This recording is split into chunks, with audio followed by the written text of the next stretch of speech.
Hey, beautiful people. 934 of Invincible. Damn. Alright, stop.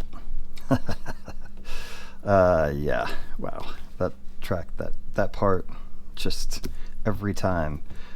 Bass guitar, drums, low D on the lead guitar, just in sync and grooving.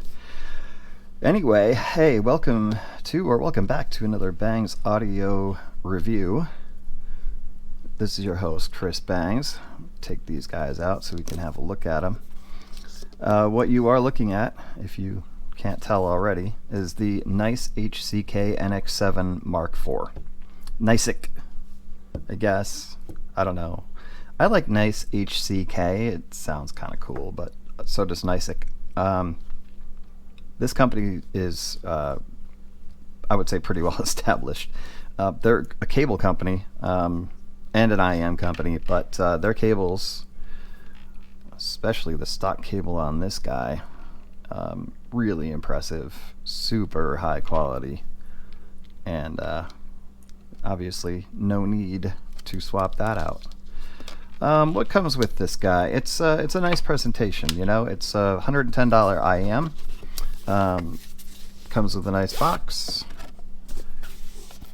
magnetic, nice assortment of tips. I'm using the stock silicone mediums, just a little paperwork in there and a nice little folder. You know, standard stuff, but the box feels premium, which is nice. So get that out of the way. It's not an unboxing, guys, so although I guess we kind of just did that. Anyway, up there for now. Oh, and it finally came 28 days later. It's going to be the title of my review of the F1 Pro, because it was a horror story how long it took. Anyway, back to the NX7 MK4. I feel like it's an underrated set. I feel like that it kind of got passed over when it was released back in November of 2022. It is a 7-driver hybrid. That doesn't mean that it's good, you know. I mean, it is, but it doesn't make it good, right? So, 2 DDs, 4 BAs, and a piezoelectric is what you got on each side, and it's a formidable set. It's pretty high performing, honestly. It's not. I wouldn't call it the most coherent. And not that it's muddy or, you know, anything is like wrong necessarily. It's just that you can kind of tell different things are doing different work.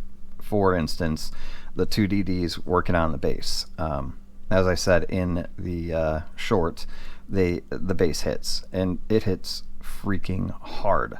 I'm like hard. Like I literally compared it to. I have a Kicker Comp C and a 400 RMS amp running it in the back of my Honda. I know, it's so cliche. Trunk slap in Honda. You know, that amp goes up to 800. And so when I'm cranking stuff and I've got the subwoofer turned all the way up, which I do from time to time because I am a bass head, it was interesting because when I played Drake on it, For All the Dogs, which is the most recent album, full-length album that he's released, these actually presented the bass just about as well as the freaking subwoofer in my car does. Now, I don't know if that means my subwoofer sucks. I don't think it does. Kicker's a good brand, and I've got a good amp on it. Or if it's just that the double DDs in these are really just phenomenal at what they're supposed to do. And I choose to believe that is the case.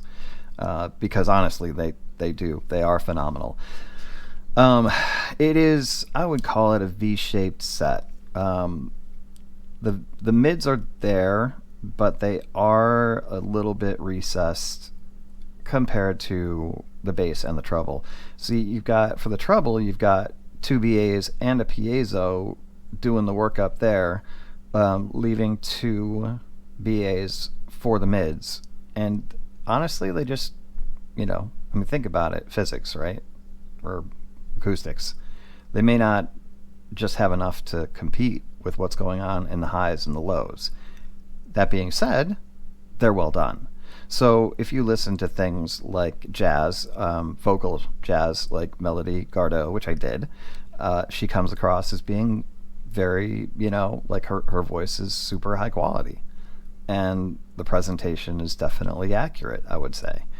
But if you get into more like complex tracks where there's more than, acoustic bass, acoustic,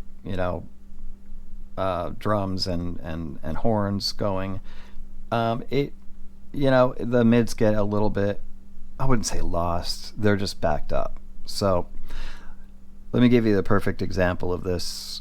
Radiohead, right? OK Computer, one of the greatest albums ever produced in the history of mankind. There was a re-release of that album with some additional tracks in 2017. The original was out in 1997. I remember it to this day, after being a fan of Pablo Honey and the Bends, sort of the Bends giving us a little glimpse into where they might be headed, but OK Computer basically tore the veil off and showed us who Radiohead really is. They've gotten weirder, I understand that. Maybe not everybody's tastes these days, but I still enjoy them. OK Computer, the 1997 version of it, just in 16-bit 44.1, CD quality, but just about perfectly mastered in that. Fast forward 20 years to the re-release, when they remastered it into high res, they fucked it up. Sorry, I'm not trying to swear too much, in my videos now, but literally they did. They fucked it up. And I don't know why people feel the need to boost the bass on fucking everything. I just don't get it. It happens in live shows. It happens in remasters. Like, dude, if it was mastered that well to start with and you want to boost it to high res, don't fuck with the bass. Okay? Just stop. Please just stop. The thing was perfect already. Alright. Anyway, sorry about the rant. The nice thing is that, these guys, they handle bass really, really well. I would say they're an ideal set for hip-hop, rap, R&B to an extent, as long as it's a good quality recording. They do it really, really well. They did OK Computer's original release really, really well. Not so much on the re-release, obviously. The rant.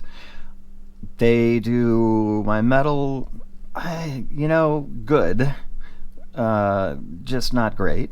I feel like this is definitely, it's going to sound kind of funky, but it's definitely more of a jazz, R&B, rap, hip-hop oriented set.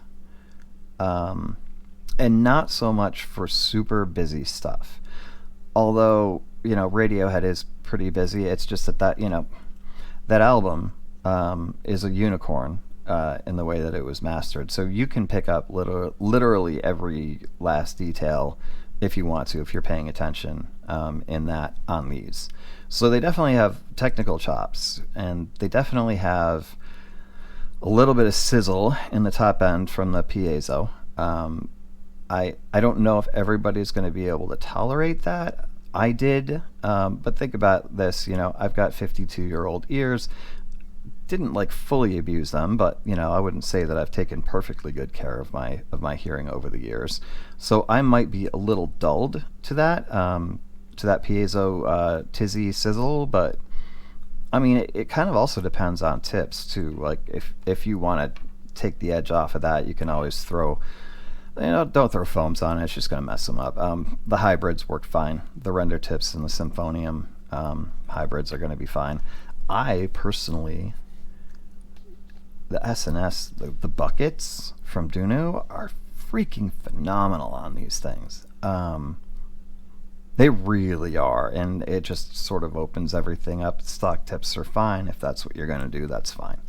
I would go with the normal bore silicone, which is what I did.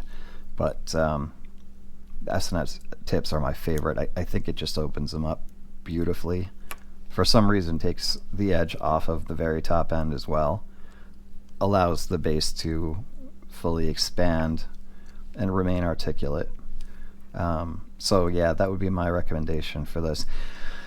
NX7 Mark IV is definitely going to get a recommend from me. I think it's a really interesting set. I don't think it is the, again, most smooth or coherent set. But at the same time, you know, it's a little dirty, like, and that's okay. It's going to do things that your daily driver doesn't like to do, if you take my meaning. You know, it's just one of those things where it's engaging enough. It's imperfect but fun, but it does certain things. It has that ability to scratch the itch. Everybody's got a different itch as far as frequency response goes. You know, I can't pin mine down exactly where it is, if it's 2K or if it's a combination of like 20 hertz and 2K, or 25 or 30 hertz and who knows, 100, I don't know. But anyway, whatever it is, these scratch the itch. They may not for you, but I do believe they're worth a try, just in their uniqueness, and just so you can experience a piezo, see if you like that or not. It's not a huge investment, and again, these days everybody's got a decent return policy, so if you get them and you don't like them, you can always send them back. Yeah, they get a recommend from BAR for sure. Bang's Audio Reviews recommend if you want to try something a little bit different today. Anyway, next up's going to be the F1 Pro, and I'll get into the story behind that and how you have to be super careful about which store, quote unquote, that you order from on AliExpress. But that's for next time. So for now, nothing but peace to you. See ya.